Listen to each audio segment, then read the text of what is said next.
was only probably 9 at the time, and she started like judging. We had always taught our kids that whenever we engage a thing, we're going to engage it wholeheartedly. We're going to make sure that we do 150%.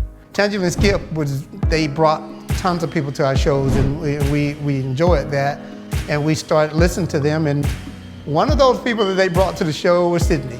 After she started doing trophies, we noticed that she was actually able to pick out the winners of each individual classes. Cydney is an old spirit. She really is.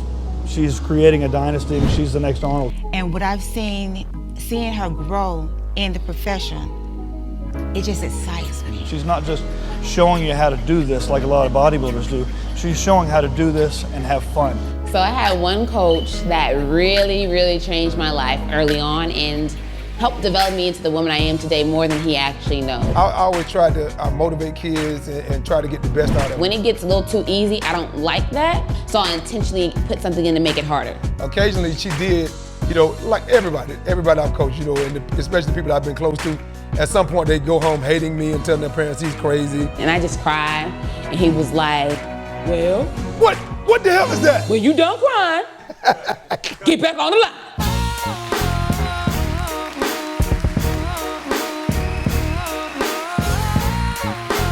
The Olympia gold medal, your 2018 Bigger Olympia champion, and now two-time Olympia champion, Cydney Gillon. All right, there it is. Cydney Gillon takes the prize here in the Figure Olympia for the second straight year.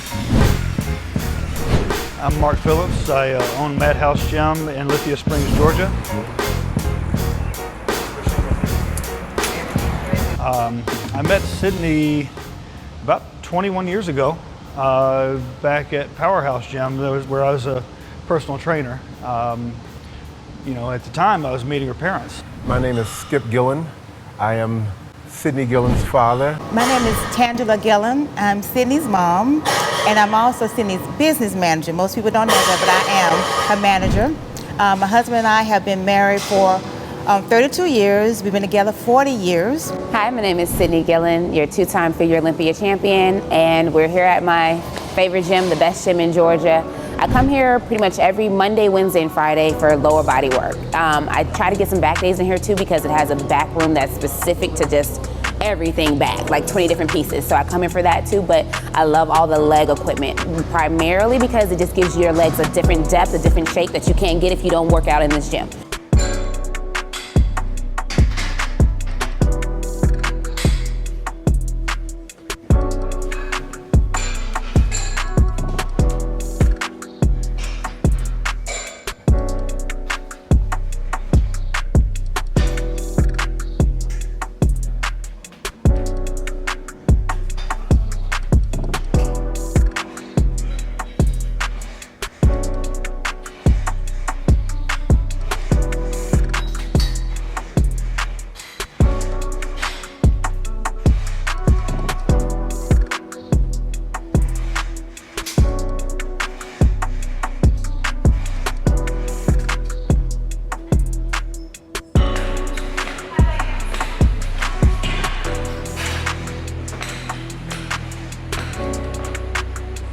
I'm just happy that I've known the whole family for this long and that we've been able to do this together.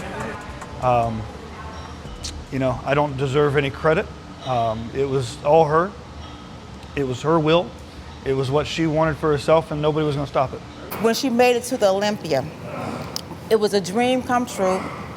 But what was so special when she actually made that top 3. And I remember then, because I'm so emotional, as you can tell, and my baby became Miss Olympia. I didn't even see her face. All I remember doing is jumping up and down and running down that aisle at the arena, and my baby was Miss Olympia. There are so many things I can say about my child. I'm very, very proud of her. She's self-driven. I've been coming to this gym about 4 or 5 years since the original Madhouse opened. We've changed locations about 2 or 3 times now. So I've been with Mark the whole time, all the way through. Even just going back with Mark and I's history, I've been with him, known him since I was a very, very little girl, before his children were born, when his first daughter was born, like just way back. So we would come into his protein shop with my dad and my mom, and I would look around, I always get protein cookies, and then eventually he became my boss a little bit later on down the road, and then whole time we've just been friends and family, well now family, the whole time through the last 20 years. So it's just been a great ride. He's been supportive the whole way through and always making sure that I have everything that I need to keep winning titles and even win my first title. So he's always been there as a support system. Just wanted to talk a little bit about her fitness journey that got her to those titles. In our house, there's a mantra. The mantra is excellence. We know no other way to engage things. We do everything at a very, very high level. My father instilled in me the importance of an education. And because he did not graduate from high school, he wanted me to know the importance of excelling. And for him, it was education. And Skip and I, my husband, instilled that in our kids. From the very beginning, her foundation includes education. Education is of paramount importance in our home. I attended Harvard, my wife attended Cornell and Columbia grad school. Our oldest daughter attended Yale. Sid, of course, went to UPenn and then subsequently got a master's degree at the University of Southern California. That's just her foundation. Once my kids were in high school, my husband and I founded Educational Innovators. We thought it was important because we instilled it in our kids, but we saw a lot of the other kids didn't have the same benefits. So we started this program back in 2010, and we have helped, oh gosh, maybe 1,000 kids plus get into school. Some kids who with 1.9 GPAs, they also got into college. So we have a 100% success rate with Educational Innovators. My parents always instilled in me that academics are the most important. Sports are fun and all, but academics what can change your socioeconomic status, change your location, change pretty much your entire life. If you really make it work, sports can too, but you want to have something to fall back on if those sports don't work out or if you get injured. You always want to have your mind because nobody can take that from you. So that was what we were instilled, that's what we had instilled our entire lives. So going from kindergarten when there were only S's on the protocol and that was the highest grade you can get, I aimed to always have S's across the board. Conduct was a little iffy, I would get not S's, whatever the other letter was in that section, but academics are just more important to me than what you deemed I should be acting like at that age. So as I went older and I got older, academics never really left me. I always wanted to be the best. Whether that's top 10% or number one, that was always ideal, but unlike a lot of the other students I was going to school with, they did nothing but go to school. And that's been my story the whole time, all the way through college. Like you always have students who are just students. They're never student athletes, or students in other clubs, or students in other sororities. They're always just one thing. So that was always something that I never wanted to be. I always wanted to be multidimensional and always have my hand in different baskets and develop myself wholeheartedly and as a round individual. So yes, I went through elementary school, straight A's all the time. Middle school, straight A's all the time, top 10%, honor roll, all my years. High school was the same thing, top 10%. It's just what I know to do. It's strive to be the best. Give 150%. When I'm in class, I'm focused, and I'm doing the work I need to do. Going from high school into college was a transition, but not as much of a transition as I thought it was because high school prepared me so much for the workload that I would have at an Ivy League institution because I was in international baccalaureate program in high school and top 10% there. But the amount of work that you have your junior and senior year is second to none. So I got to college and I was like, oh, this is easy breezy. What all-nighters? I'm going to bed at 12 o'clock. I don't care what's not gonna be done after that. It needs to be done before 12. So that was always something that I instilled in me from high school, and knowing the stress that I'd put myself under for that amount of work, I knew that I couldn't repeat that and make it through another 4 years in undergrad. Especially running D-run track. I was a part of sorority, multiple clubs, and still doing Big Brother, Big Sister and everything like that. I couldn't really, and still working 2 jobs. I couldn't bring my history from high school in terms of my time management. I was good at time management then, but I had to be great now because I had 6 more things on my plate as opposed to the 5.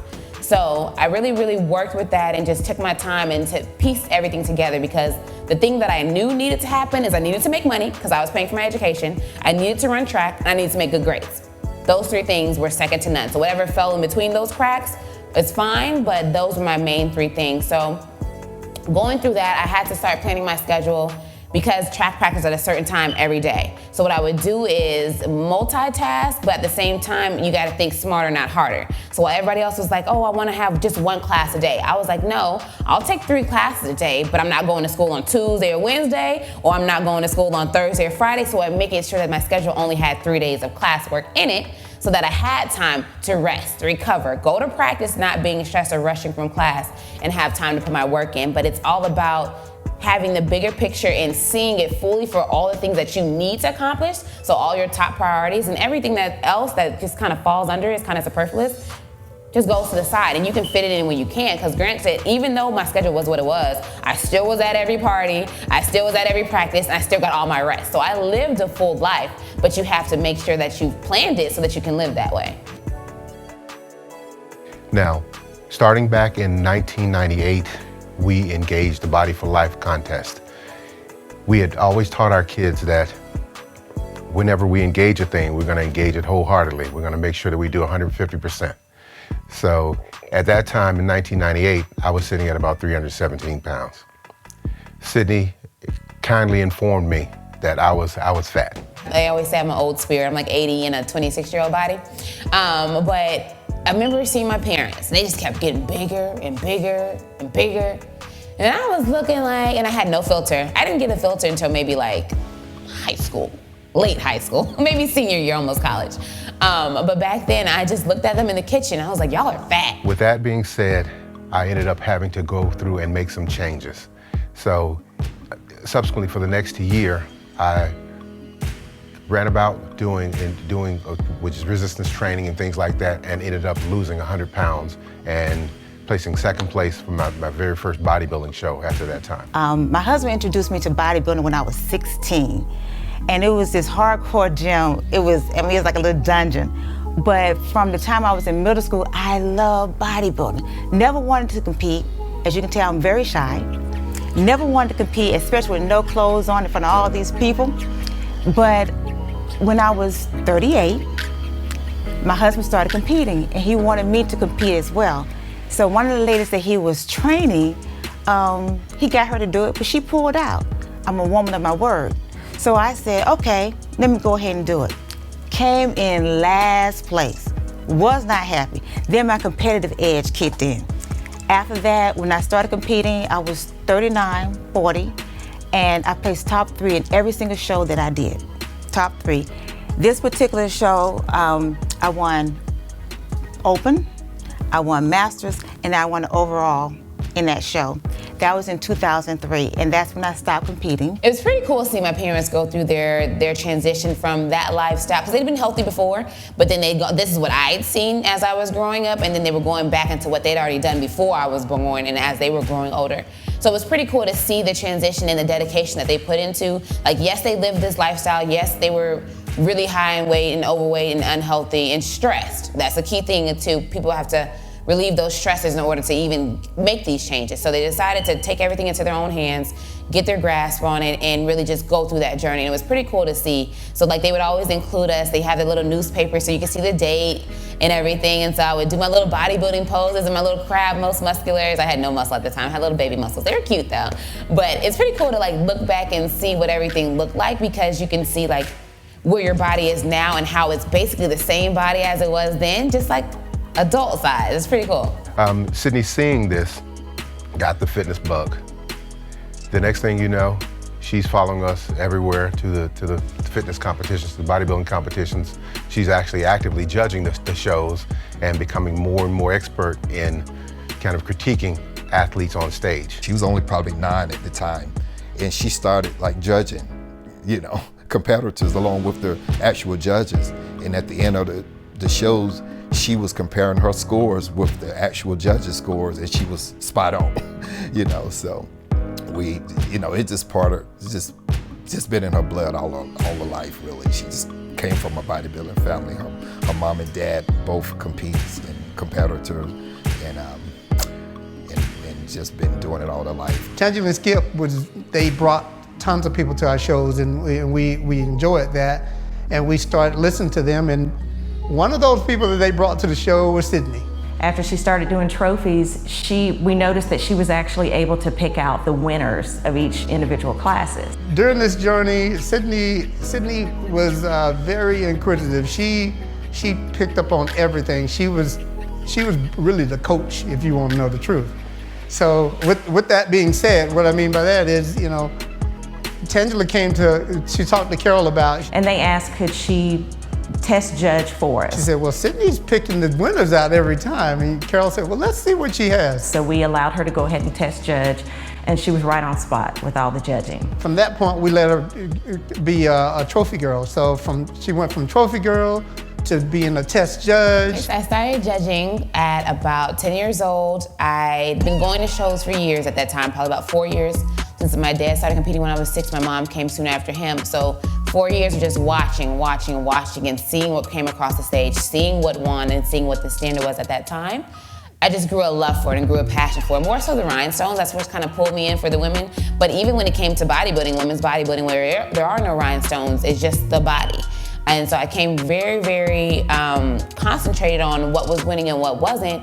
And it excited me to just try and judge it and see if I could be the person who could determine who was gonna win and who wasn't. So I would have my little notepad, 10 years old, I'd be sketching down, I'd write the numbers, my critiques for them, whole nine, and I would show it to my parents. And then more often than not, I would always have the winners and the whole top 5 in line, knowing exactly where everything was supposed to go. So that was really exciting for me as a kid and a big motivation to keep coming to shows, because everybody knows most children don't have an option where they're gonna be. So if I'm gonna be there, I'm gonna make the best of it and have fun with it and see something that's gonna keep me entertained the whole time. And then she went from being a test judge to like competing. She competed with us, and we offered our first pro show in 2007. That's when she competed as the amateur, and at the amateur show, she won the entire show and turned pro. All right, ladies, it's for all the marbles. Quarter turn to your right.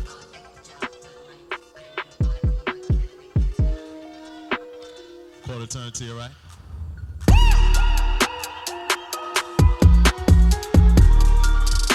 Quarter turn to your right.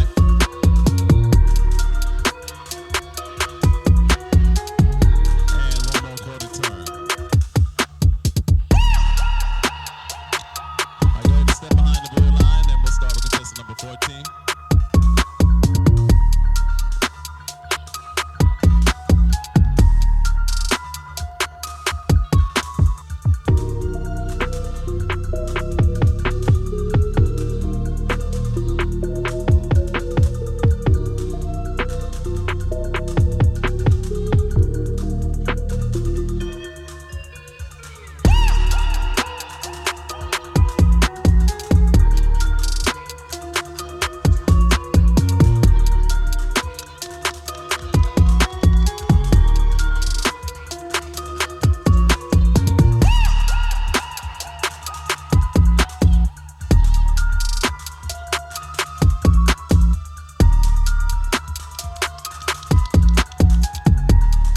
So I started competing at the age of 14, and originally I wanted to start at 13. That's when I made my initial decision. And my mom wasn't really sure how that was gonna go, because I was a junk food junkie. I drank nothing but sweet tea. It was McDonald's all the time. Water was nowhere inside. I was just really, really like nutritionally unhealthy. Physically you couldn't tell, but inside I had high cholesterol, the whole 9. It was not a good look. So at that time though, I decided that I was gonna change my life and like, hey, let's go ahead and do this. I wanna be serious about it. So 14 hit, and then they finally decided that I could go ahead and compete. Originally it was like, do the teen category, then as a warm up, and I was like, no, it's either open or it's nothing. So I went straight in with the women, and then the first show I got last place. And it was, I wouldn't say it was an eye-opener because I didn't have any expectations because I didn't know what I was really getting into. I'd watched it for years, but that has nothing to do with competing. So I got up, and after that show, I was like, okay, how do I get better from here? So that's when I started training even more. And then I did my second show 3 months later, and that's when I won my first pro card in first place then at 14. Yeah. And the winner of the open, of the overall pose down of the women's class is number 14, Cydney Gillon.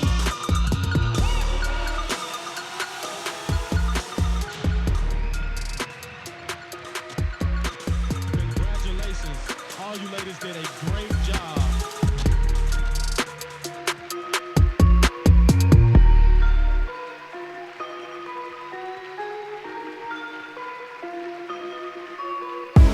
My name is Melissa Rosser, Melissa Dees Rosser. I got into the fitness industry. I was teaching math in Alabama, and I actually worked for a modeling agency there, and I started working out. The lady who owned the gym where I worked out was a former competitor, and she motivated me to start competing. I fell in love with the competition world. When I was competing, I met Derek. He and I got married and moved to Georgia. In the process of meeting him, however, that's when we met Skip and Tangela. They took us under their wings, and Skip started doing our diet plans, coaching us.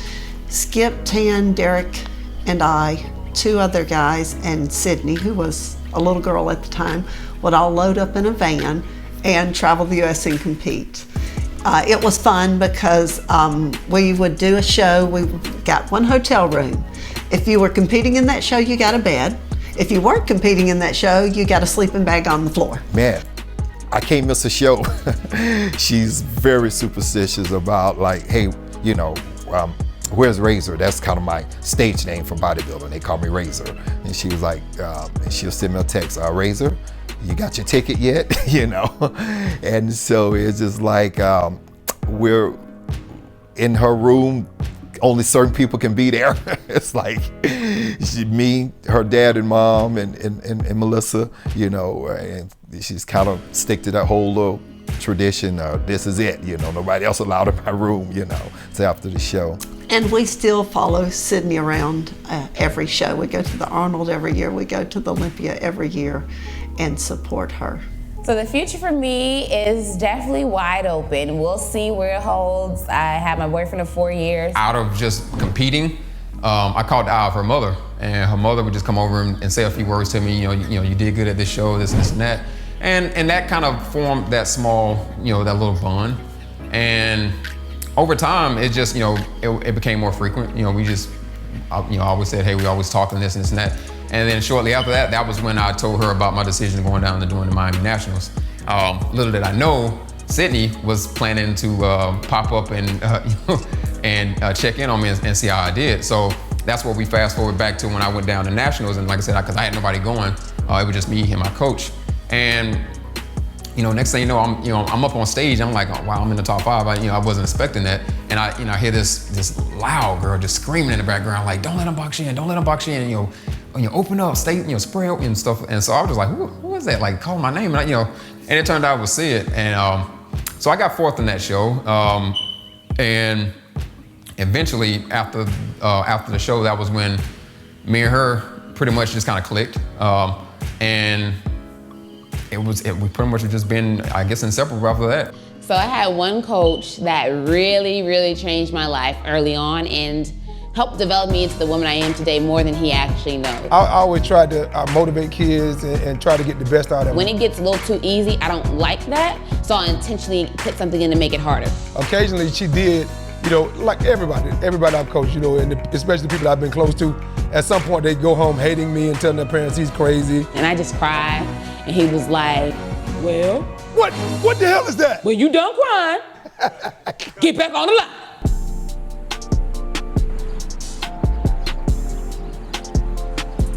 My name is Albert Thomas, and I coached in Atlanta Public Schools about 23, 24 years.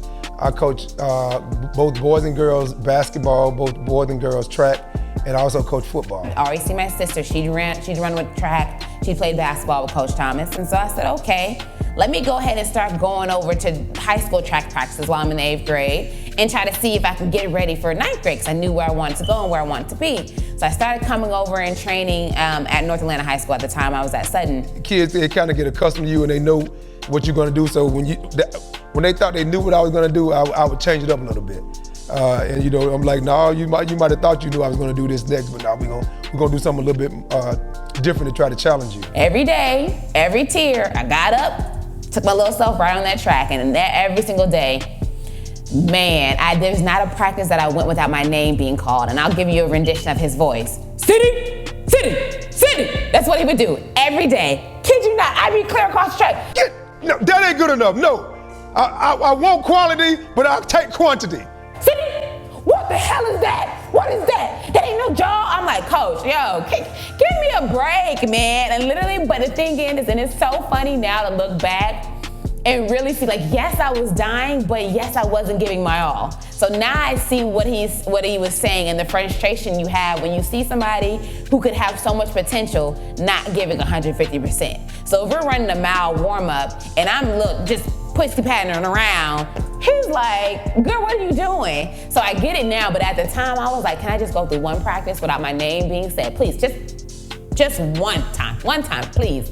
But I think he's the person who built my work ethic. Because if you're willing to, it sounds crazy, but if you're willing to go do something every single day that gives you anxiety attacks every single day and you make it through, there's nothing that can stop you after that. So every workout after that, I'm like, I already made it through the worst, I'm gonna make it through. So nothing else compares. Even when I got to high school, even when I got to college, the workouts were nowhere near as death-defying as it was with him. The Arnold was a well-deserved win, but it's nothing like the Olympia. The Olympia, you're the best of the best. The Arnold is just another trophy, another accomplishment. But the Olympia, not many people get it. You find that a lot of people win the Arnold but never win the Olympia. Now we got both titles. The Olympia gold medal, the